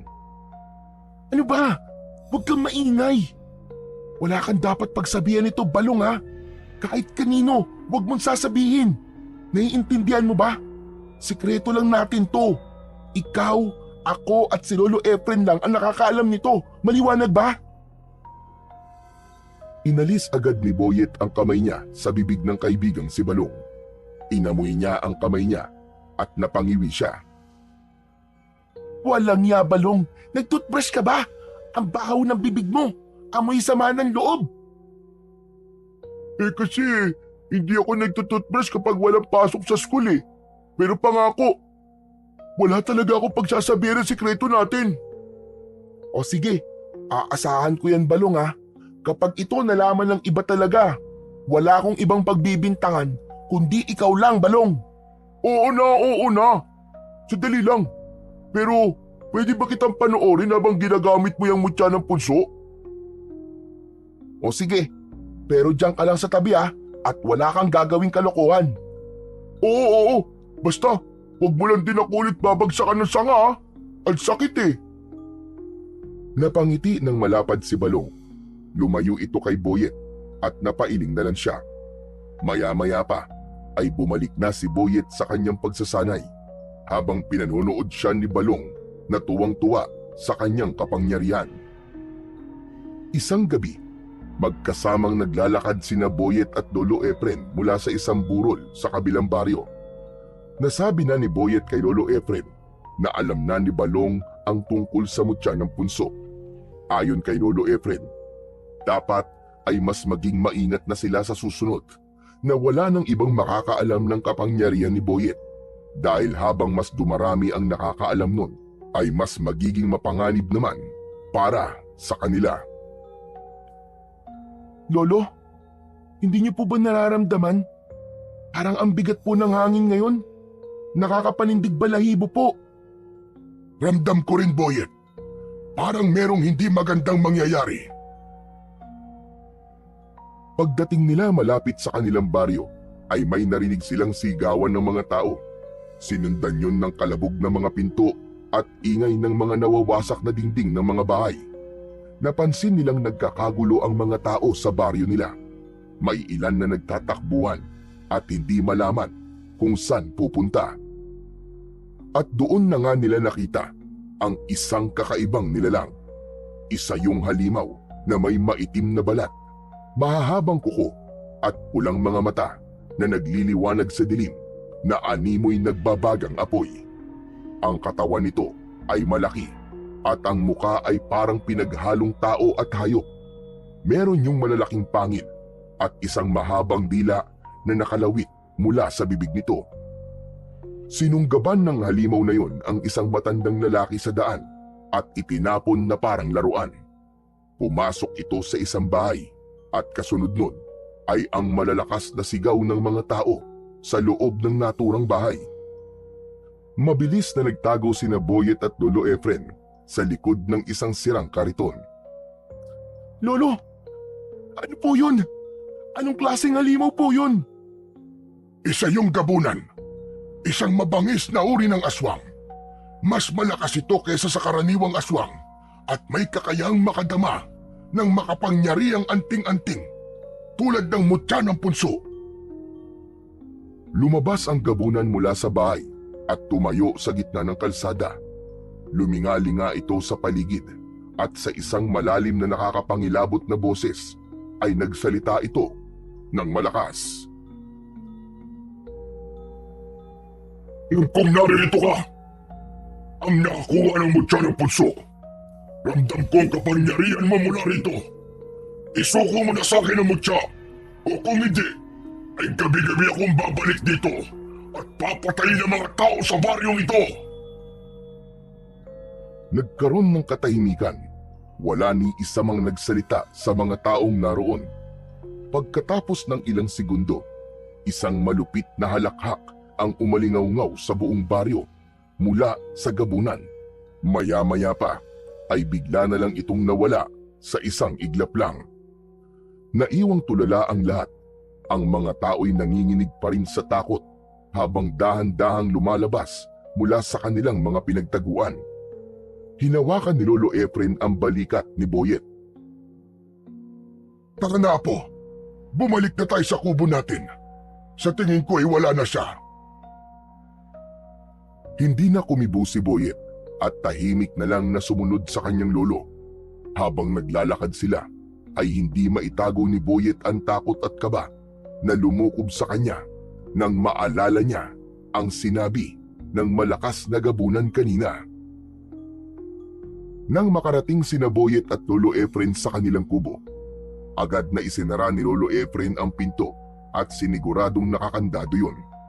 Ramdam ni Boyet ang bigat ng katahimikan. Naupo si Lolo Efren sa isang upuang kahoy at napabuntong hininga. Kita sa mukha nito ang lungkot at takot. Hindi ako maaaring magkamali, Boyet. Kilala ko ang gabunan na yon. Ano po, Lolo Efren? Ano pong ibig niyang sabihin? Ang gabunang nakita natin kanina, siya ay walang iba kundi si Lakan. Sino po? Sino pong Lakan? Isa siyang napakalakas na gabunan. Nung bata pa ako, sinalanta niya ang baryong ito. Marami siyang pinatay na mga inosenteng tao at yung mga walang laban sa kanyang lakas. Noon pa man, ay hinahanap na niya ang mutya ng punso dahil gusto niyang angkinin ang kapangyarihan nito. Isang gabi, bigla na lamang siyang naglaho. Pero may hinala akong hindi siya tuluyang nawala. Nagkubli lamang siya at naghintay ng tamang panahon upang bumalik. Nung inalok sa akin ng isang diwendeng mutya ng punso, alam ko na kung tatanggapin ko yon, ay kailangan kong harapin si Lakan. Napakabata ko pa noon. Wala akong lakas ng loob na labanan siya, kaya pinili kong tumanggi. Kapwa natahimik sina Boyet at Lolo Efren. Maya-maya lang ay muling nagsalita si Boyet. Kung ganun, ibig sabihin, ako po ang kailangan lumaban sa kanya, Lolo. Ako po ang lalaban kay Lakan. Oo, tama ka, Boyet. At kahit ayaw mong harapin si Lakan, ay hahanapin ka pa rin niya dahil nasa iyo ang mutya. Hindi ka niya titigilan hanggat hindi niya ito nakukuha mula sa iyo. Lolo, natatakot po ako. Natatakot ako sa kanya. Naiintindihan ko, Apo, pero kailangan mong lakasan ang iyong loob dahil walang ibang may kakayahang humarap kay Lakan, Apo, kundi ikaw lamang. Ikaw ang susi upang matuldukan na ang kanyang kasamaan. Nagpigil ng luha si Boyet. Sa loob-loob niya, gusto niyang tumakas. Gusto niyang bumalik sa dati niyang tahimik na buhay. Pero alam niyang hindi na yun mangyayari. Kinabukasan ng umaga, habang kumakain ng tuyong isda at sinangag sina Boyet at Lolo Efren sa maliit nilang hapagkainan, ay natigilan sila nang may biglang kumatok sa kanilang pinto. Nagkatinginan sina Boyet at Lolo Efren. Bago pa man may tumayo sa kanila para tignan kung sino ang nasa labas, ay bumukas na kagad ang pinto at pumasok si Balong. Nagmamadali itong lumapit sa kanila habang habol ang paghinga. Boyet, Lolo Efren, nakita niyo ba yung aswang na umatake dito sa baryo kagabi? Oo, Balong. Galing kami nun ni Lolo sa lamay sa kabilang baryo. Yung umatake na yung isang gabunan. Ano? Gabunan? Tagot, hindi ba ang gabunan ay isa sa malalakas na uri ng aswang? Kung ganon, hindi pala yun basta-bastang aswang lang. Pero Boyet, hinahanap ka ng gabunan na yun. Hinahanap niya ang mutya ng punso. Ano nang balak niyo? Wala kaming balak na ibigay kay Lakan ng mutya ng punso. Kapag napunta sa kanya yon, mas lalakas siya at mas marami pang buhay ang mga nganib. Kung ganun, lalabanan mo siya, Boyet? Napalunok si Boyet. Wala siyang karanasan sa pakikipaglaban sa mga aswang, lalo na sa isang gabunan. Pero alam niyang hindi niya yun matatakasan. Wala na akong pagpipilian, Balong, kundi ang harapin siya at labanan. Kaya sa susunod na umatake siya dito, ay kailangan ko siyang harapin. Napayuko si Boyet dahil sa kabila ng sinabi niya na yon, ay hindi pa rin siya sigurado kung sapat ba ang kapangyarihan ng mutya ng punso upang hindi siya mapatay ni Lakan. Natatakot pa rin siya at pilit na lang niyang nilalakasan ang kanyang loob. Simula noon ay hindi na tumigil ang pag-atake ni Lakan sa baryo ni Boyet. Gabi-gabi, tila isang bangungot na paulit-ulit na bumabalik ang bangis at lupit ng gabunan. Wala itong sinasanto. Mapababae, matanda at bata, lahat ay binibiktima ni Lakan. Marami ng bahay ang nawasak, maraming pamilya ang naulila, at ang takot ay bumalot na sa buong baryo.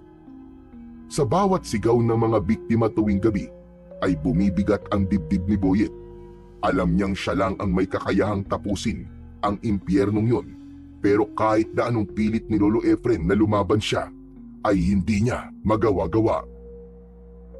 Natatakot si Boyet. Takot siyang harapin ang isang nilalang na kayang pagpira-pirasuhin ang kahit na sinong sumalungat dito. Takot siyang magkamali, matalo at tuluyang mawala sa mundo. Ngunit sa tuwing sumasapit ang umaga, isang panibagong sakit ang bumabagabag kay Boyet. Sa bawat paglabas niya sa kanilang kubo, ay bumubungad sa kanya ang mga bangkay ng ilan nilang kababaryo. Paulit-ulit na tinatanong ni Boyet ang sarili kung hanggang kailan siya matatakot. Nakikita niya ang paghihinagpis ng mga naulila at ang takot sa kanilang mga mata. At sa puntong yun, unti-unting kwinestyon ni Boyet ang sarili kung karapat dapat ba talaga siyang maging tagapagmana ng mutya ng punso. Nagpatuloy pa rin sa pagsalakay silakan sa baryo ni Boyet sa mga sumunod na gabi. Ramdam pa rin ni Boyet na desperado ang gabunan na makuha ang mutya ng punso. Palaging nasa loob ng kubo nila si Boyet sa tuwing sumasalakay silakan. Nakaupo siya sa gilid ng papag habang yakap-yakap ang kanyang mga tuhod. Patuloy pa rin siyang kinukumbinsi ni Lolo Efrem. Paulit-ulit itong sinasabi sa kanya na siya lamang ang may kakayahang tapusin silakan. Pero kahit na anong pilit ng matanda, hindi niya magawang sumagot ng oo. Hanggang isang gabi, mula sa mahimbing na pagtulog ni Boyet, ay nagising siya nang malakas siyang yugyugin ni Lolo Efrem. Boyet!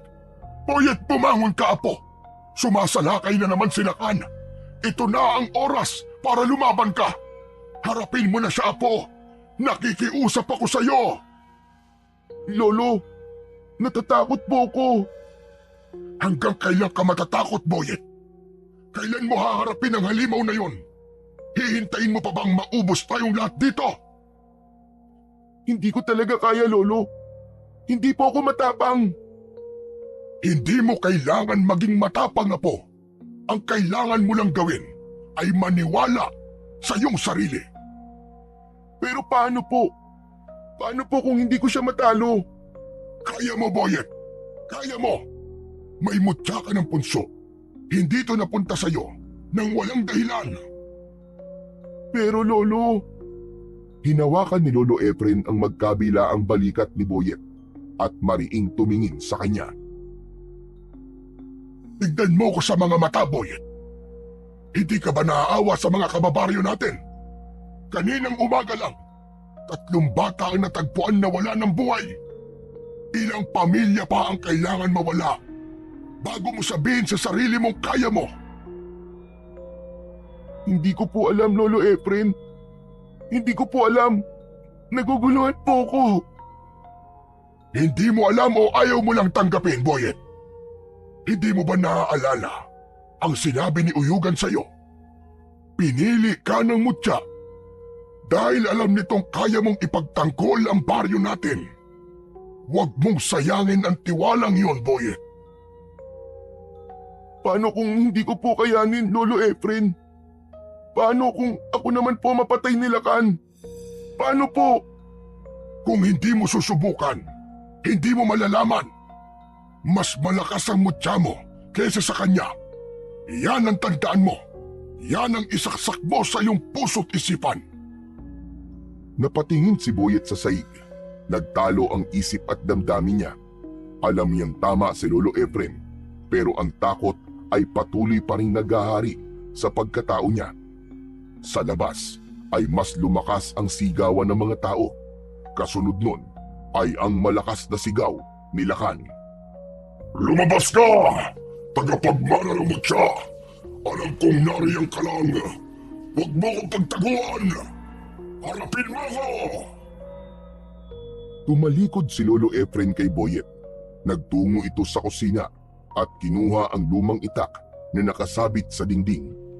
Hindi ito nagdalawang isip na naglakad patungo sa pinto. Mabilis na sumunod si Boyet sa lolo niya. Lolo! Lolo, anong gagawin niyo? Huminto si Lolo Efren sa may pintuan at nilingon siya. Sawa na ako, Boyet. Sawa na ako magtago. Panahon na para lumaban. Pero Lolo, baka ano po mangyari sa inyo? Dito na lang po kayo. Mas ligtas pa po tayo rito, Lolo. Huwag ka po lumabas. Huwag niyo po siyang labanan. Mas mabuti nang mamatay akong lumalaban kesa sa mamatay akong takot. Pilit pa rin hinahawakan ni Boyet ang kanyang lolo, pero nagawa nitong makawala. Wala na siyang nagawa kundi ang panoorin ito habang papalayo sa kanilang kubo, habang hawak ang matalas na itak. Napakagat sa labi si Boyet. Nagkaroon siya ng pagdadalawang isip kung susundan ba niya si Lolo Efren o mananatili siya sa loob ng kubo nila. Sumilip siya sa nakabukas na pinto at nakita niyang hindi lang si Lolo Efren ang lumaban. Nakita niya ang ibang kalalakihan sa baryo nila na may dalang sibat, itak at kung ano-ano pang sandata. Nagulat si Boyet nang bigla siyang may narinig na tinig mula sa kanyang likuran. Napalingon si Boyet at nakita niya si Uyugan na nakatayo sa ibabaw ng lamesa at umiiling. Wala. Nakakapanghinayang. Mabuti pa sila, Boyet. Kahit wala silang mutya ng punso, ay may lakas loob silang lumaban. Patawad. Patawad. Patawarin mo ko, Uyugan. Nanginig ang boses ni Boyet at naramdaman niyang may mga luhang bumagsak mula sa kanyang mga mata. Hindi ako nararapat para sa mutya. Mas mabuti pang ibigay mo na lang ito sa iba. Sa mas malakas at sa mas matapang. Hindi ito para sa akin. Wala nang mas iba pang karapat-dapat kundi ikaw lang, Boyet. Mismong ang mutyala ng punso ang pumili sa'yo. Hindi mo ito hiningi, ngunit ikaw ang napili. Pero, paano? Paano kung hindi ko kaya? Paano kung mabigo ako? Pero paano din pala kung kaya mo? Natahimik si Boyet sa sinabing yun ni Uyugan. Tumingin si Uyugan sa may pinto kung saan patuloy ang ingay ng labanan. Nasa labas na ang lolo mo, Boyet. Kasama ang ibang kababaryo mo. Nilalabanan nila si Lakan. Hahayaan mo lang bang may mangyaring masama sa kanila? Lalong-lalo na sa lolo mo? Nanlamig si Boyet. Muli siyang napatingin sa nakabukas na pinto at nakita niya sa labas si Lolo Efren na nakahandusay na sa lupa. At sa harapan nito ay naroon si Lakan na papalapit sa kanyang lolo. Ang matalim nitong mga mata ay nakapako sa matanda. Nanlambot ang mga tuhod ni Boyet, ngunit may kung anong init na bumalot sa kanyang katawan. Sa pagkakataon na yun ay isang matinding pagpapasya ang ginawa niya. Kumilos ang kanyang mga paa bago pa siya makapag-isip. Mabilis siyang tumakbo palabas ng kubo. Ayup ka! Layuan mo ang lolo ko! Sa isang iglap ay hinarangan ni Boyet si Lakan upang pigilan ito sa paglapit kay Lolo Efren. Nang makita niyang nasa panganib ang kanyang lolo, ay dun na tuluyang lumabas ang tapang niya. Napahinto naman si Lakan at bahagyang umurong, saka tumawa ng mahina. Nang mapansin nito ang kumikislap na mutya ng punso sa leeg ni Boyet, ay nanlaki ang mga mata nito. Ikaw pala nagmamay-ari ng mutya ng punso. Isang bata lang ang may hawak ng mutya. Mukhang magiging madali lang sa akin na makuha yan sa'yo, bata. Kahit bata ako, hindi ako magpapatalo sa'yo, demonyo ka! Nilingon ni Boyet si Lolo Efren at nakita niya na kahit may sugat ito sa braso ay nagawa pa rin itong ngumiti sa kanya. Nang humarap siyang muli kay Lakan ay humakbang ito papalapit. Ang matutulis nitong mga kuko ay kumikinang sa liwanag ng nag-aapoy na mga sulo sa paligid. Nakatitig ito kay Boyet. Bata, ibigay mo na lang sa akin ang mutya. Kung ayaw mo masaktan, huwag ka nang manlaban pa.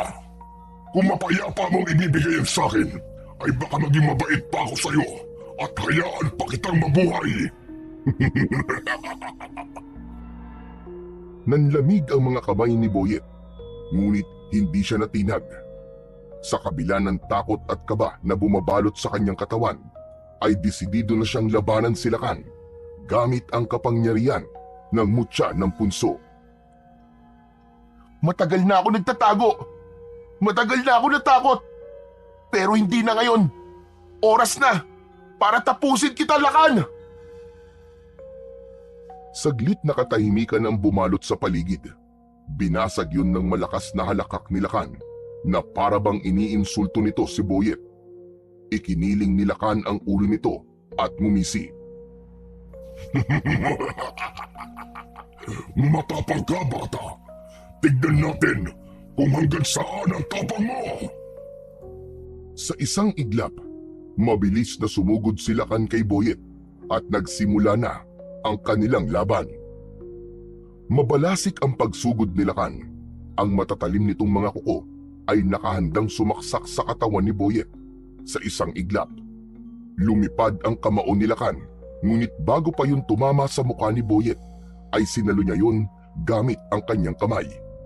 Mahigpit na hinawakan ni Boyet ang kamao ni Lakan habang naramdaman niya ang lakas at kapangyarihan na dumadaloy sa buo niyang katawan. Mariin niyang pinisil ang kamao ni Lakan hanggang sa narinig niya ang pagkadurog ng mga buto nito. Malakas na napasigaw si Lakan nang dahil sa labis na sakit at agad nitong binawi ang kanyang kamao. Mabilis itong umatras habang hawak ang nasaktan na kamay. Nag-aapoy sa galit ang mga mata ni Lakan habang nakatitig kay Boyet. Ngumisi si Boyet at tumingin siya sa paligid. Nakita niya ang mga bato. Itinaas niya ang kanyang kamay at biglang nagsimulang gumalaw ang mga bato sa kanyang paligid. Ang mga bato sa lupa ay lumutang sa hangin at umikot sa paligid ni Boyet na tila may sariling buhay ang mga yon.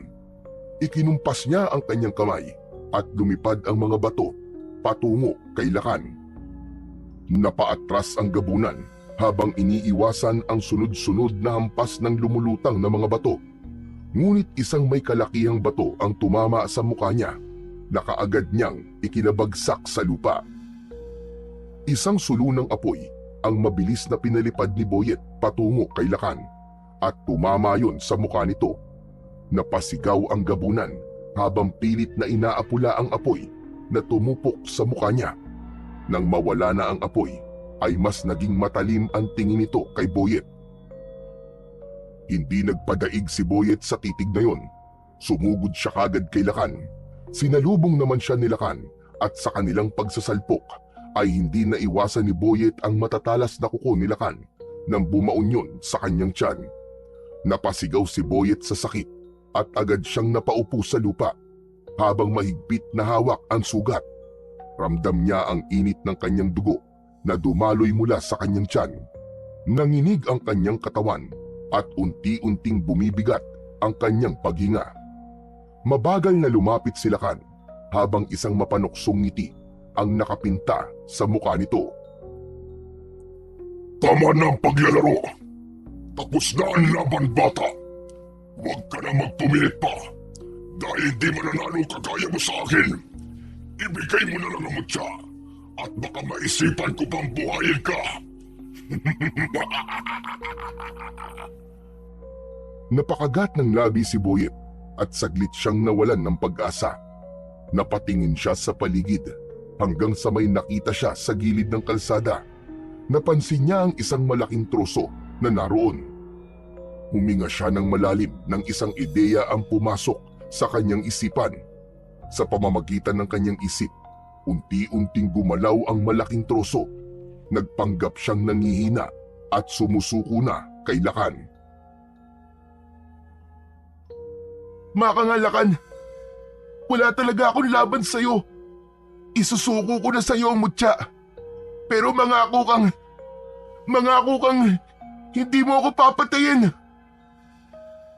Pangako, bubuhayin kita, bata. Ngayon, ibigay mo na sa akin ang mutya. Lalo pang lumapad ang ngiti ni Lakan habang dahan-dahan itong lumapit kay Boyet. Biglang lumipad ang malaking troso sa ere at eksaktong tinamaan nun si Lakan sa tagiliran na naging dahilan upang tumilapon ito sa malayo. Bago pa makabangon si Lakan, ay mabilis na tumayo si Boyet. Muli niyang itinaas ang kanyang mga kamay. Gamit ang kapangyarihan ng mutya ng punso, ay pinagalaw niya ang mga sibat at itak ng mga sugatang kalalakihan. Isa-isa yung lumutang sa ere. Itinutok niya ang kanyang kamay kay Lakan na duguan at hindi na makagalaw sa lupa. Ikaw ang dapat sumuko, Lakan! Demonyo ka! Hindi mo kailanman makukuha ang mutya ng punso! Mabilis na pinalipad ni Boyet ng sabay-sabay ang mga itak at sibat patungo kay Lakan. Magkakasabay na tumusok ang mga yon sa iba't ibang parte ng katawan ng aswang. Napapikit si Boyet sa nakakabingin sigaw ni Lakan. Nang dumilat siya, ay nakita niya si Lakan na nanginginig at unti-unti nang nauubusan ng buhay. Mabagal siyang lumapit kay Lakan at huminto siya sa paanan nito. Kahit kailan, ay hindi ko isusuko ang mutya sa tulad mong uhaw sa kapangyarihan. At kahit kailan, walang masama ang mananalo sa kabutihan. Matapos yun, ay tuluyan ng hindi gumalaw si Lakan at binawian na yon ng buhay. Doon na naramdaman ni Boyet ang pagod sa nangyaring laban. Humarap siya sa mga tao at napansin niyang tahimik ang lahat. Walang sino man ang agad na gumalaw o nagsalita. Tila hindi makapaniwala ang mga tao sa kanilang nasaksihan. Napalunok si Boyet ng laway. Ang takot ay muling gumapang sa kanyang dibdib. Naisip niya na baka natakot ang mga tao sa kanya dahil sa kapangyarihan na kanyang ipinakita. Baka iniisip ng mga tao na gumagamit siya ng itim na mahika. Naisip din ni Boyet na baka katakutan siya ng mga tao gaya ni Lakan. Ngunit bago pa tuluyang lamunin ng pangamba ang batang si Boyet, ay isang malakas na sigaw ang bumasag sa katahimikan mula sa mga tao. Lahat ay nagbunyi sa pagkamatay ni Lakan. May ibang lumapit sa kanya upang magpasalamat. May mga nagpalakpakan din dahil sa labis na kasiyahan at paghanga. Ang takot sa puso ni Boyet ay napalitan ng kasiyahan. Naramdaman niya ang taus-pusong pasasalamat ng mga tao sa kanya. Biglang lumapit si Lolo Efren kay Boyet habang ang mukha nito ay puno ng pagmamalaki at tuwa. Mahigpit siya nitong niyakap. Hindi ako nagkamali, Apo. Maging ang mutya ng punso ay hindi rin nagkamali sa pagpili sa iyo. Pinatunayan mo ngayong gabi na ikaw nga ang nararapat na magmay-ari ng mutya ng punso. Sunod na lumapit kay Boyet ang kaibigan niyang si Balong at maging ito ay masayang-masaya rin sa kanyang nasaksihan. Hanep! Lodi! Ang galing mo, Boyet! Akala ko talaga katapusan na natin kanina eh. Pero grabe, ang galing mo talaga. Para kang isang superhero. Lodi na talaga kita, friend! Napangiti si Boyet at bago pa magtuloy-tuloy ang pagdagsa ng mga tao para lapitan siya at kausapin, ay itinaas ni Lolo Efren ang kamay nito upang pahupain ang kaguluhan. Tama na muna ang kasiyahan. Tama na muna. Makinig kayo mga kasama. Si Boyet ay sugatan at kailangan magamot.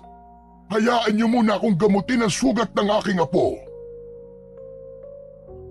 Natahimik ang mga tao. Lahat ay nag-aalalang tumingin kay Boyet.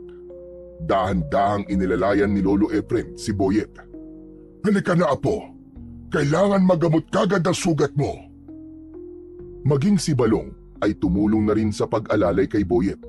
Habang naglalakad silang tatlo pabalik sa kubo, ay tuloy pa rin ang sigawan at kasiyahan sa paligid. Habang sinisigaw ng mga tao, ang katagang mabuhay si Boyet, ang tagapagtanggol ng kanilang baryo. Habang naririnig ni Boyet ang masasayang tinig ng kanyang mga kabaryo, ay napatingin siya sa langit at hindi niya kinalimutang magpasalamat sa nasa itaas. Sa kabila ng sakit ng kanyang sugat at ng pagod ng kanyang katawan, ay punong-puno ang kanyang puso ng kasiyahan dahil sa wakas ay malaya na ang baryo nila kay Lakan at nagawa niya ring durugin ang takot sa kanyang puso. Nang makarating sila sa kanilang kubo, ay pinauwi na muna ni Lolo Efren si Balong. Agad namang sumunod si Balong kahit halatang gusto pa nitong makausap ang kaibigang si Boyet. Nang makapasok na sila sa loob ng kubo, ay naupo si Boyet sa papag, habang si Lolo Efren naman ay kumuha ng mga kailangan nito para gamutin ang sugat ng apong si Boyet. Maya-maya pa ay bumalik na si Lolo Efren. Sige na, Apo. Hubarin mo ang damit mo para malinis ko ang sugat mo. Sumunod si Boyet. Nakita niya ang lalim ng kalmot ni Lakan sa kanyang tiyan. Umupo si Lolo Efren sa tabi niya at maingat nitong nilinisan ang sugat niya. Aray, ang hapdi po, Lolo. Tiisin mo lang, Apo. Mas mabuti na masaktan ka ngayon kaysa magkaroon ito ng impeksyon. Pero alam mo ba, Boyet? Sobra kitang ipinagmamalaki. Talagang ipinakita mo kanina kung gaano ka katapang. Salamat po, Lolo. Pero kung hindi po dahil sa inyo, hindi ko po yun magagawa. Kung hindi niyo po ako pinilit lumaban, baka hanggang ngayon po takot pa rin po ako. Alam kong darating ang araw na matatanggap mo ang tungkulin mo, Apo. At tignan mo ngayon, ikaw ang naging pag-asa ng baryo natin. Bago pa man makapagsalita si Boyet, ay biglang lumitaw sa kanilang harapan si Uyugan. Magaling, magaling, magaling! Napakagaling mo, Boyet! Binabati kita dahil nagtagumpay ka sa laban nyo ng Lakan na yon. Maraming salamat din sa iyo, Uyugan. Kung hindi mo ibinigay sa akin ng mutya, hindi namin matatalo si Lakan. Kahit ibigay ko ang mutya sa iba, kung hindi sila ang karapat-dapat, ay wala ring mangyayari, Boyet. Tunay na nakatakdang mapunta sa iyo ang mutya ng punso. At ngayon, ikaw na talaga nagmamay-ari niyan. Sana'y alagaan mo yan ng mabuti at patuloy mong gamitin sa kabutihan. Oo, Uyugan. Pinapangako ko. Makakaasa ka. Nagagamitin ko lamang ito sa kabutihan. Maraming salamat uli. Magaling! Yan ang gusto kong marinig. O paano? Aalis na ako at marami pa akong kailangan asikasuhin. Hanggang sa muling pagkikita, Boyet! Napatingin si Boyet kay Lolo Efren. Nang mawala na si Uyugan, ay itinuloy na ni Lolo Efren ang panggagamot sa sugat ni Boyet. Matapos ang lahat ng nangyari, ay bumalik na sa normal ang buhay sa baryo ni Boyet. Naging maayos muli ang pamumuhay ng mga tao at wala nang takot na bumabalot sa kanilang gabi. Si Boyet, bagaman at nagbalik na sa dating tahimik na buhay, ay alam niyang hindi na siya katulad ng dati. Mas naging matatag siya at mas naging handa sa anumang pagsubok na maaaring dumating sa kanilang buhay.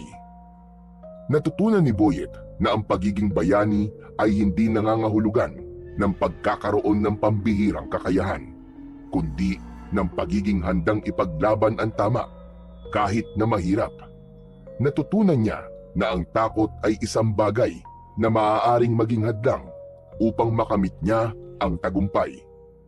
At higit sa lahat, napagtanto ni Boyet na ang bawat tao ay may kakayahang maging matapang basta't maniwala lamang sa kanilang sarili at sa kabutihang kanilang ipinaglalaban.